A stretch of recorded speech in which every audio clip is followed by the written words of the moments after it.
দুনিয়াতে যত কষ্ট সইবেন আপনার গুনাহ কমবে, দিল মজবুত হবে, ব্রেন অ্যাক্টিভ হবে। আপনি যত ধাক্কা খাবেন তত পাক্কা হবেন। আপনি সাইকেল চালান শিখবেন কিন্তু ব্যথা পাবেন না, তা তো হতে পারে না। আপনি সাঁতার শিখবেন কিন্তু পানি এক ডুব খাবেন না, এটা তো হতে পারে না। তো আপনার আমার কাছে মনে হয় কি অনেক ডুব পানি খেয়ে ফেলেছি। মনে রাখবেন, আল্লাহ তাআলা জানে, ভালো জানে কার জন্য কখন কি দরকার, কখন দরকার, কিভাবে দরকার, কোন সময়ে দরকার।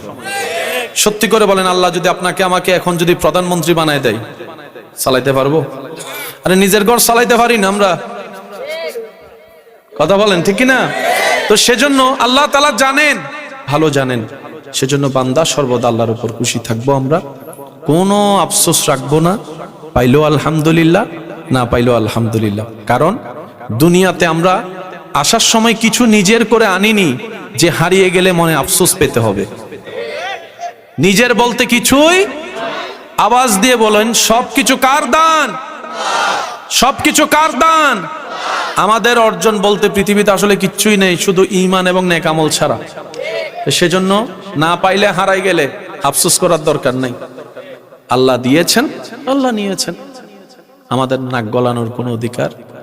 তো কষ্ট কতদিন সইব, ধৈর্য কতদিন ধরবো? এক কথা শুনবেন, যতদিন রবের পক্ষ থেকে ফায়সালা না আসে, সুবহানাল্লাহ, যতদিন রবের পক্ষ থেকে সিদ্ধান্ত না আসে ততদিন ধৈর্য ধরবো, ততদিন সহ্য করব।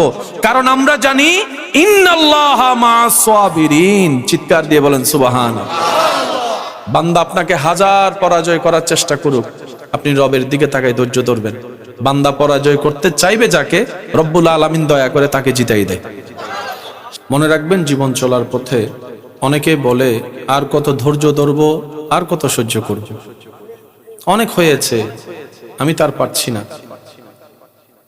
আমি অন্তর থেকে আবদার করে এতটুকু বলবো, দুনিয়ায় কি আমাদের শেষ নাকি পরে আরো কিছু আছে? এটাই আসল না ওইটা? ক্ষণস্থায়ী এটা, চিরস্থায়ী? আপনি দুনিয়াতে না পাওয়ার যে অস্থিরতায় আছেন, হয়তো আপনার রব আপনাকে হাসরের ময়দানে এমন ভাবে দিবেন, আপনি তখন বলবেন, আল্লাহ দুনিয়াতে আমাকে যা দিয়েছো তাও না দিল, আমার আপত্তি ছিল না, হাসরে তুমি আমার জন্য এত নিয়ামত রেখেছো।